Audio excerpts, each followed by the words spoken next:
क्या आप NCERT example solve करना चाहते हैं और आप यूट्यूब पे कोई ऐसा वीडियो ढूंढ रहे हैं जहां पर इन एग्जाम्पल्स को बहुत ही बेहतरीन कॉन्सेप्ट के साथ और बहुत ही बेहतरीन सॉल्यूशन के साथ करवाया जाए? जी हाँ, तो आप एकदम सही वीडियो पर पहुंचे हैं। और प्यारे बच्चों, इस वीडियो के अंदर मैं यहाँ पर क्लास 10th मैथ्स जो चैप्टर नंबर 1 है उसके सारे एग्जाम्पल्स करवाने वाला हूं।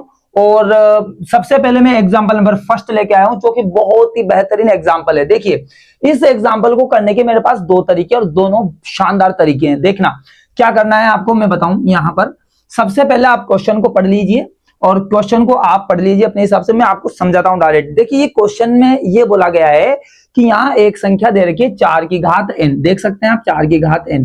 ये जो संख्या है ना, इस संख्या में n का मान कुछ भी रखो, जैसे 1 2 3 4 5 6 प्राकृत संख्या रखने पर क्या इसका आंसर 0 पर समाप्त होता है या नहीं होता है, ये हमें जांच करनी है।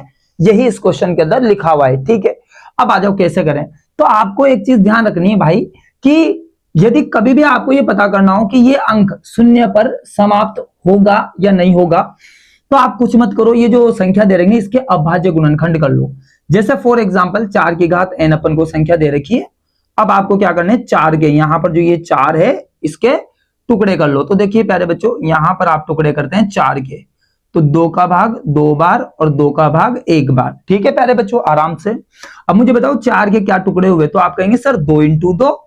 अरे 2 इंटू 2, 2 इंटू 2 को क्या लिखेंगे आप, तो आप कहेंगे सर 2 इंटू 2 को हम लिखेंगे 2 की घात 2। मतलब मैं 4 को क्या 2 की घात 2 लिख सकता हूं प्यारे बच्चों? बिल्कुल सर।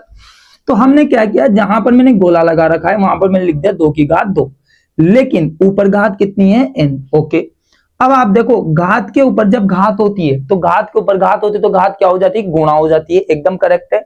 हाँ, तो ये देखो यहां पर 2 की घात 2 इंटू n, तो ये हो जाएगी 2n। ठीक है, अब आप थोड़ा सा ध्यान से देखो, यहां पर मैं ये बोलना चाह रहा हूं कि हमेशा ध्यान रखना है कि किसी भी संख्या का अंक 0 पर तभी समाप्त होगा जब उसके टुकड़ों में 2 भी आए और क्या आए, 5 भी आए। मतलब 2 की घात कुछ भी चले मतलब m, और 5 की घात भी कुछ भी चले n।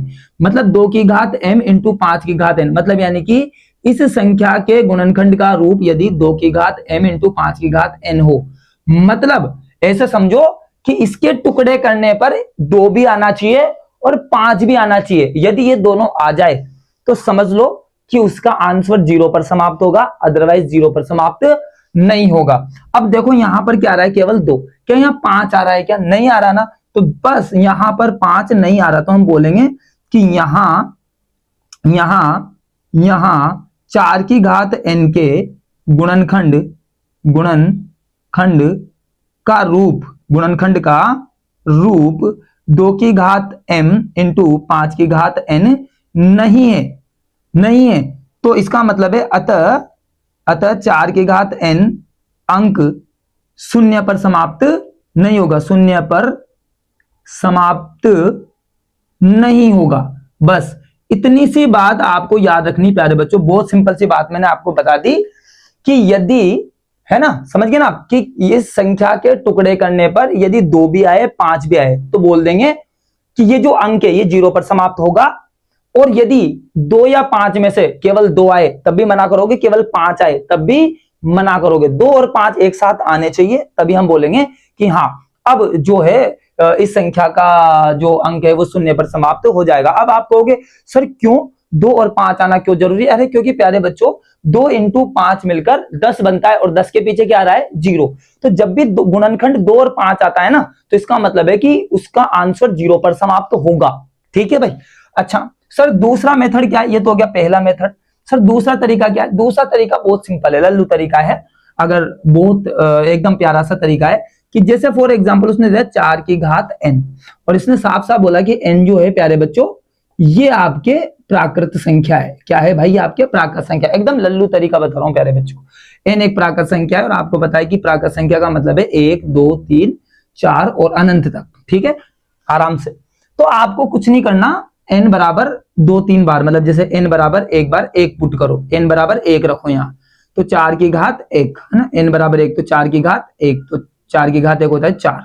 ऐसे n बराबर 2 रखो, तो यानी कि 4 की घात यहाँ रखो 2, तो 4 की घात 2 कितना होता है भाई, 4 इंटू 4, तो 4 चौक हो गया 16।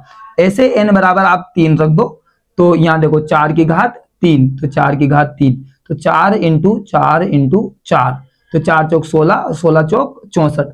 अब आप देख सकते हो आगे भी कहां तक ही रखोगे, है ना। अब आप देख सकते हो इकाई लास्ट में अंक देखो, यहाँ 4 है, यहाँ 6 है, यहाँ 4 है। क्या पीछे इकाई का जो अंक है क्या वो 0 आ रहा है? क्या नहीं आ रहा। इसका मतलब 4 की घात n का जो अंक है, 4 की घात n जो अंक है वो शून्य पर समाप्त नहीं होता, है ना। तो यहां भी लिख देंगे, अतः 4 की घात n शून्य पर समाप्त नहीं होता। 4 की घात n शून्य पर समाप्त नहीं होता, नहीं होता है। ठीक है प्यारे बच्चों, इसका मतलब है कि n का हमारे पास कोई ऐसा मान नहीं है, मतलब यानी कि n का 1 भी नहीं है, 2 भी नहीं है, 3 भी नहीं है, 4 भी नहीं है, 5 भी नहीं है, मतलब अनंत तक n का ऐसा कोई मान है ही नहीं हमारे पास कि जिसको हम यहां रखें और इसका आंसर 0 पर समाप्त हो जाए। ठीक है भाई प्यारे बच्चों, तो आई होप आपको ये एग्जाम्पल समझ में आया होगा। अब हम नेक्स्ट एग्जाम्पल देखते हैं, एग्जाम्पल नंबर 2। तो प्यारे बच्चों यहां पर एग्जाम्पल नंबर जो 2 है, मैं इसके आपको 2 मेथड बताने वाला हूं। यदि 2 मार्क्स में आए तो आपको ये एक मेथड करना है। जैसे यदि ये मान लो ये क्वेश्चन प्यारे बच्चों एग्जाम में यदि 2 मार्क्स में पूछे या 3 मार्क्स में पूछे तो इधर वाला मेथड, और यदि एमसीक्यू में आपसे पूछ ले, एमसीक्यू में पूछ ले तो फिर ये वाला मेथड आपको अप्लाई करना है। देखिए सबसे पहले आपको क्या करना है, उसने बोला संख्या कितनी, एक तो 6 और एक 20 है, तो अभाज्य गुणनखंड विधि से एचसीएफ और एलसीएम ज्ञात कीजिए। अब देखिए कैसे करेंगे। सबसे पहले यहां पर जो 6 दे रखा है तो 6 के हम अभाज्य गुणनखंड और 20 के भी हम अभाज्य गुणनखंड करेंगे। देखिए 6 के करेंगे तो 2 का भाग जाएगा, 2 तिया 6 और 3 एकम 3। 20 के कैसे करेंगे, 2 का भाग जाएगा 20 में यानी कि 10 बार, फिर 2 के पहाड़े में 10 कितनी बार, 5 बार, और 5 के पहाड़े में 5 कितनी बार, 1 बार। ठीक है ओके। अब इसके बाद यहां पर हम क्या करेंगे, 6 को लिख देंगे हम 2 इंटू 3, ये लिख दिया 2 इंटू 3। 20 को लिख देंगे 2 इंटू 2 इंटू 5, तो ये 20 को लिख दिया 2 इंटू 2 इंटू 5। अब बारी है आपके एचसीएफ की और बारी है आपके एलसीएम की। सर कैसे निकाले, मन की वेरी सिंपल।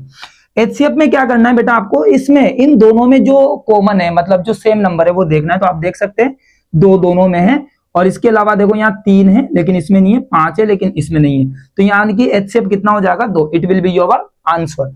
अब एलसीएम कैसे निकाले भाई, तो एलसीएम निकालने का तरीका है कि सबसे पहले ये जो दोनों जो एचसीएफ है इसको लिख दो एक बार 2, फिर जो भी अलग अलग है उन सबको लिख दो, जैसे 3 फिर 2 और 5 ये लीजिए। अब इनको गुणा कर दो, 2 तिया 6 और 6 दूनी 12 और 12 पंजे कितना होता है प्यारे बच्चों, 60। तो यानी कि आपके यहाँ पर एलसीएम जो है वो कितना आ गया, आपके 60 आ गया, और एचसीएफ आपके कितना आ गया, 2 आ गया। ठीक है, अब इसका है ना, ये 2 मार्क्स में आए क्वेश्चन तो आपको बेटा ऐसे करना है। ठीक, अब यदि एमसीक्यू में आई यही क्वेश्चन तो कुछ नहीं करना, आपको 6 और 20 को ऐसे करके लिखना है, 6,20। और अब आपको ये देखना है कि इन दोनों में कौन सी संख्या का भाग जा रहा है। तो आपको पता है कि ये दोनों संख्याएं 2 की टेबल में आती है, तो 2 तिया 6 और ये हो जाएगा 10 बार। ठीक है, अब मुझे बताओ क्या ये दोनों संख्या किसी नंबर में आती है क्या, मतलब किसी पहाड़े में आती है कि नहीं आती है। तो इसका मतलब ये जो बेटा आया ना नंबर, ये तो आपका हो जाएगा एचसीएफ। क्या हो जाएगा, ये तो आपका एचसीएफ। इसके बाद यहां पर ये जो यदि आपको एलसीएम निकालना है तो जितने भी संख्या है मतलब एचसीएफ को लिख दो और इन दोनों को भी यहां पर इंटू कर दीजिए। अब देखिए कितना इजी हो गया, 2 तिया 6 और 6 इंटू 10 60। तो आप देख सकते हैं कि कितने इजी वे के अंदर हमने ये आंसर निकाल दिए, जबकि देखिए इधर थोड़ा सा बड़ा करना पड़ा, लेकिन ये बहुत ही बेस्ट तरीका है आपके यदि एमसीक्यू में आए तो। ठीक है प्यारे बच्चों, अब हम चल बढ़ते हैं आगे एग्जाम्पल नंबर 3 में। क्या आपको पता है प्यारे बच्चों, ये जो एग्जाम्पल नंबर 3 है ये बोर्ड एग्जाम्स के अंदर बहुत बार पूछा गया है। जी हाँ, ये example very very very important है। बिल्कुल एक तरह से यूं मान लीजिए कि जैसे आपकी फेवरेट सब्जी पनीर है ना, वैसे बोर्ड एग्जाम वालों का ये फेवरेट एग्जाम्पल नंबर 3 है। चलिए आइए इसको हम बेहतरीन तरीके से करते हैं। यहां बोला गया है कि अभाज्य गुणनखंड विधि के द्वारा छिन्न में और 404 का एचसीएफ और एलसीएम ज्ञात कर लीजिए। पलक झपकते अभी आंसर निकालते प्यारे बच्चों। सर कैसे करें, मैंने कहा इट इज वेरी सिंपल। सबसे पहले लिख दीजिए छिन्न में, इसके अभाज्य गुणनखंड करेंगे, फिर लिख दीजिए 404, इसके भी अभाज्य गुणनखंड करेंगे। अब देखिए छिन्न में हर बच्चे को पता है पीछे 6 आ रहा है, तो भाई साहब 2 का भाग जाने वाला है, तो 2 का भाग दीजिए, 2 का पहाड़ा 9 में बोलो, 2 एकम 2, 2 2 4, 2 तिया 6, 2 चौके 8। अब 8, लेकिन यहाँ 9 है तो 1 बचा तो वो यहाँ लगेगा, हो गया 16। 2 के पहाड़े में 16 कितनी बार आता है बच्चों? 8 बार। बहुत बढ़िया। फिर 8 आ रहा है पीछे, 2 का भाग जाएगा, 2 एकम 2, 2 दुआ 4। फिर 2 का भाग 8 में, 2 चौके 8। ओके। फिर पीछे 4 आ रहा है, 2 का भाग जाएगा, 2 एकम 2 और 4 में 2 दुआ 4। बहुत बेहतरीन। अब इसके बाद प्यारे बच्चों यहाँ कितना है? 12। अब 12 में 2 के पहाड़े में 12 आता है कितनी बार? 6 बार। 2 के पहाड़े में 6 आता है कितनी बार? 3 बार। फिर 3 के पहाड़े में 3 एक बार आता है, मामला खत्म। अच्छा, इसके बाद 404। भाई साहब पीछे कितना है? 4 है। पीछे क्या है? 4 है। यदि इकाई का अंक 4 है तो 2 का भाग जाएगा, 4 में 2 दुआ 4, 0 और 4 में 2 दुआ 4। बहुत बेहतरीन। फिर पीछे कितना आ रहा है? 2 आ रहा है। फिर बेटा 2 का भाग जाएगा तो 2 एकम 2, 0 और 2 एकम 2। 101 भाई साहब अभाज्य संख्या है, इसमें किसी भी संख्या का भाग नहीं जाता है, तो किसका जाएगा सर? 101 का ही जाएगा। ओके। अब क्या करना है? कुछ मत करो, छिन्न में को लिख दो। ये छिन्न में लिख दिया और यहाँ पर 404 है ना, छिन्न में भी लिख दिया, 404 भी लिख दिया। अब छिन्न में के क्या टुकड़े हैं? 2 into 2 into 2 into 2 into 2 into 3। 1 2 3 4 5। तो देखो 2 इंटू 2 इंटू 2 इंटू 2 इंटू 2, ठीक है। और इंटू में कितना है भाई? तो यानी कि 3। ओके। 1 2 3 4 5। 404 के टुकड़े, 2 इंटू 2 इंटू 101। तो 2 इंटू 2 इंटू 101, ठीक है। अब आपको निकालना है भाई साहब एचसीएफ, कोई दिक्कत नहीं। फिर निकालना है भाई साहब एलसीएम, कोई दिक्कत नहीं।